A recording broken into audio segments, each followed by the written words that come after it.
Hey guys, welcome back to my channel. So this week it started off great. Started off really good.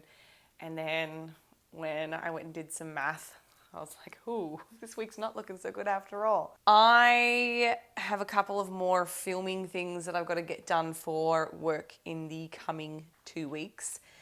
And I might have splurged a little over Thanksgiving.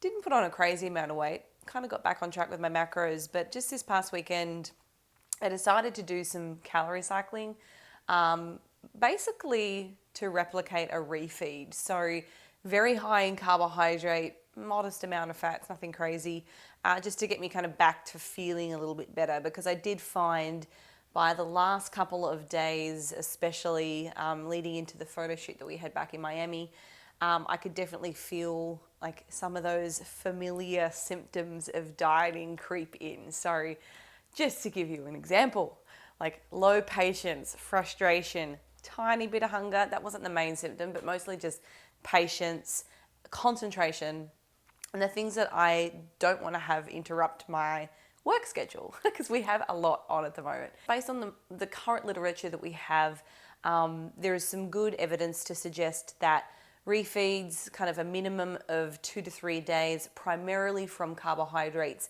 can really help to drive and offset some of the negative, symptoms of dieting, and some of the negative physiological and psychological effects of dieting.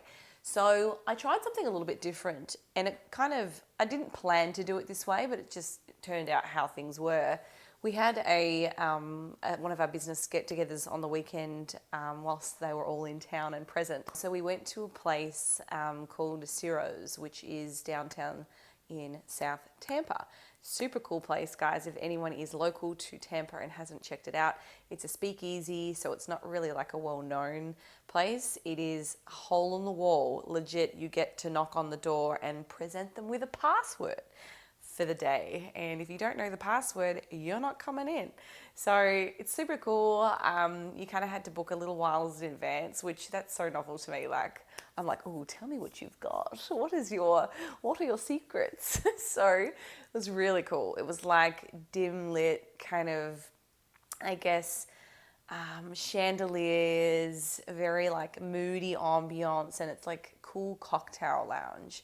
So they're kind of really well known for their drinks, but they also have a seasonal food menu, and it was pretty creative. I went and had a look on their site to see what they had, and like it was simple enough for the guys in the team to like really enjoy it and like know what the foods were, but just really cool pairings of foods. And they also like make recommendations about what to eat and drink with it. So I was like, this is fun. We're a food-based company. They're going to love it. So we went and did that. And if I'm going to have something to drink, I will usually track my alcohol. So the calories from alcohol from carbohydrate. It's just because that's kind of what I've got my app preset to. So when I go into carbon, I have one of my like own foods. It's like an ounce of vodka, 64 calories from carbohydrate. So if I have 2 standard drinks, then, I can just type in 2 ounces and my calories are already equated for, and it's equated for by an actual macronutrient. So the problem, I guess, when you're tracking in other apps, they don't necessarily have the accurate calorie information, and or it doesn't actually end up displaying as either a fat or a carb, because it's not really either of those things. It's an alcohol. Now, granted, some beers have a little bit of carbohydrate, of course. Some cocktails or pre-mixed drinks that are made with like a soda or something, yes, that will display the carbohydrate, but it always misses out the actual alcohol values. So those macros kind of get missed. They track as a calorie, but you kind of end up undershooting or overshooting your day if you're just looking at your macros, because it's not going to display. So that was a really long-winded response. Sorry.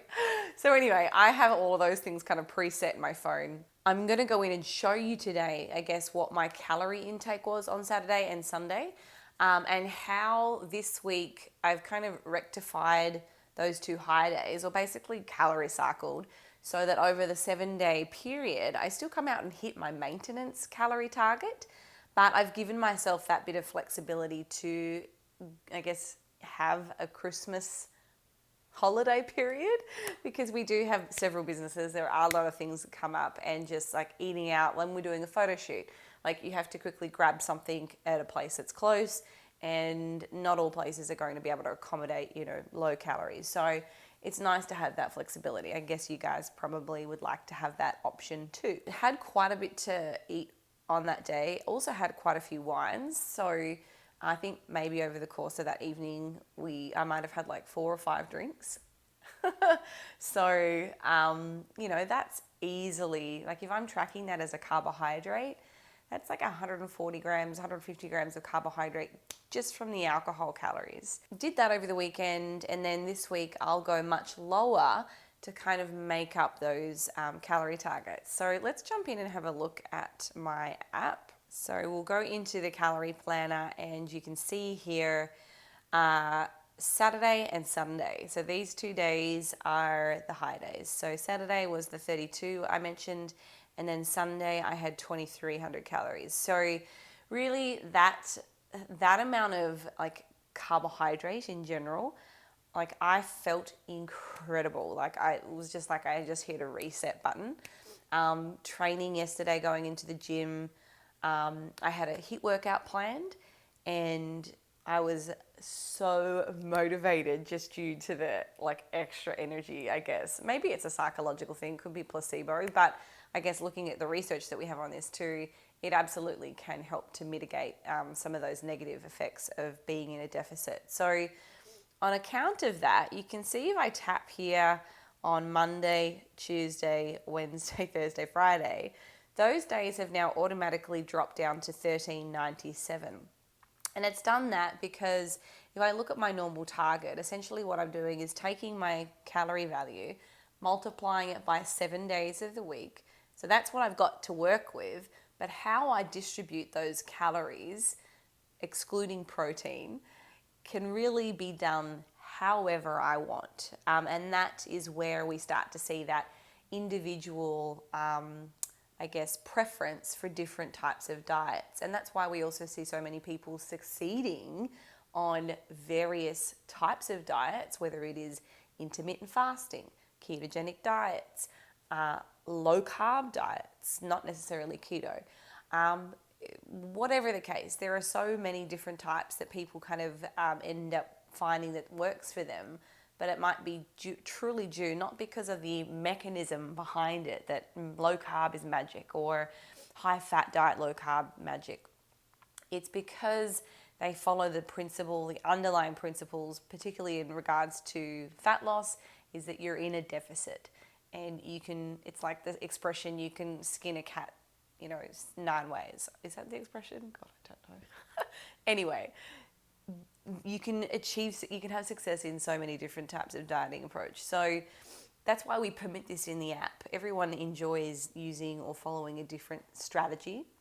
Everyone likes different foods. Everyone diets in different ways. So for me this week, when I'm in at work, I find it a lot easier to be adherent, I guess, to lower calories.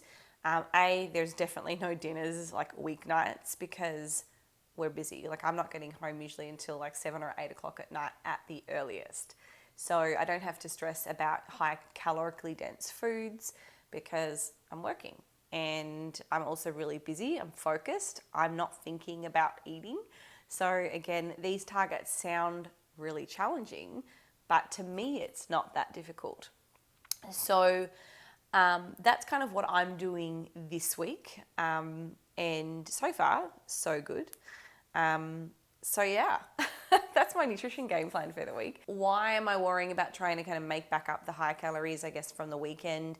We do have filming for the Bi-Lane Workout Builder next Friday. So I've probably got about 10 days, maybe a little bit more. 10 days to get myself back to a place where I feel really confident in my physique for the purposes of filming.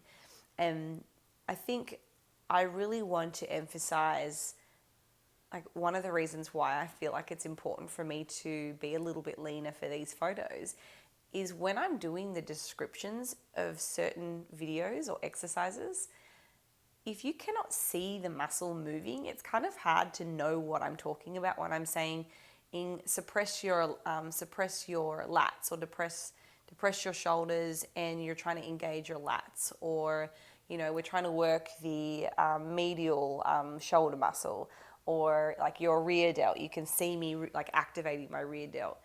If I have a higher body fat percentage, I feel like it's harder for the viewer to understand what exactly I'm talking about if it's just smooth. So I guess that's part of the motivation behind it. I guess I don't need to, but I know I also feel a little bit better too. I guess psychologically it was a lot of change over the last few weeks. Being pulled in many directions, being in different locations, eating different foods, a lot more eating out, lots of changes to my normal schedule. I think just kind of getting back into a bit of a routine, tidying up the diet, I guess is kind of how I would express that, which just creates a sense of stability and normality. And I think a lot of us tend to, we can feel that anxiety coming on, or maybe a little bit of stress when there is a lot of change happening. So I think one of the ways for me anyway, maybe not for everybody, but certainly for me, is to kind of just get back into my normal groove. And that reduces a little bit of that unnecessary, unwanted stress. It's not to say that it's not okay to have that, or that I shouldn't learn to be better in those situations.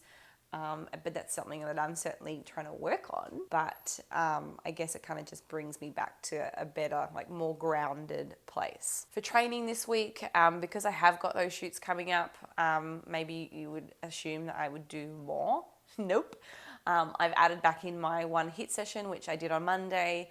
But that's it. I'm not going to do any kind of extreme, crazy cardio efforts, or saunas or anything like that, which truly, a sauna, that's just going to reduce your body weight from water, not from actually losing body fat. And being dehydrated doesn't actually make you look better, it just changes the number on the scale. It's completely pointless. I'll do one HIIT session this week, which is kind of what I left off doing before we went away for Miami.